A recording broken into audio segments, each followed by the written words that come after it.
4.2ல question number 20 0 2 5 7 8 என்ற இலக்கங்கள் மீண்டும் வராத வகையில் உருவாக்கப்படும் எல்லா நான்கிலக்க எண்களின் கூட்டுத்தொகையை காண்க.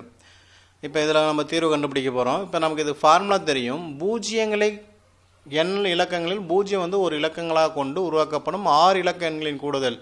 அதற்கான ஃபார்முலா பார்த்தோன்னா n-1 pr-1 இன்ட்டு இலக்கங்களின் கூடுதல் இன்ட்டு 1 1 6 முறை மைனஸ் n-2 pr-2 இன்ட்டு இலக்கங்களின் கூடுதல் இன்ட்டு 1 1 1 r-1 முறை.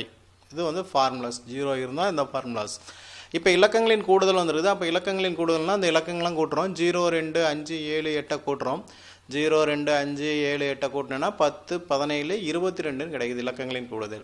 அப்போ இதில் 6 வந்து என்னன்னு பார்க்குறோம். 6ங்கிறது 4 இலக்க எண்ணுன்னு சொல்லுவாங்க. அப்போ 6ஓட வேல்யூ 4. மொத்த எண்ணு வந்து 5 எண்ணு இருக்கிறதுனால n = 5.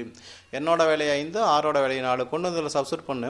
எண்ணுக்கு 5ன்னு பிரதிட்டுனா 5ல் 1 போச்சுன்னா 4. இது 6க்கு 4ன்னு பிரதிட்டு 4ல் 1 போச்சுன்னா 3. அப்போ 4p3 ஆயிரும். இங்கே வந்து பார்க்கும்போதுனா 4ல் 2 போச்சுன்னா 5ல் 2 போச்சுன்னா 3. 4ல் 2 போச்சுன்னா 2ன்னு ஆயிரும். அப்போ நமக்கு என்ன ஆயிடுது? 4p3 இன்ட்டு இலக்கங்களின் கூடுதல் 22 இன்ட்டு 111 4 முறை. அடுத்து இடையில மைனஸு. அடுத்தது 3p2 3p2 இலக்கங்களின் கூடுதல் 22 3 தடவை 1 1. இப்போ எல்லாத்தையும் 4p3ங்கிறது 4 இன்ட்டு 3 இன்ட்டு 2 இன்ட்டு 22 இன்ட்டு 1 1 1 1 4 தடவை. அப்போ 3p2ங்கிறது 3 இன்ட்டு 2 22 இன்ட்டு 1 1. இப்போ இது எல்லாத்தையும் பெருக்கணுன்னா 12 12 2 24 எல்லாத்தையும் பெருக்கணுன்னா உனக்கு 5,86,608 கிடைக்கும். இந்த பக்கம் 6 இன்ட்டு 22 இன்ட்டு 111 பெருக்கணுன்னா 14,652 கிடைக்கும்.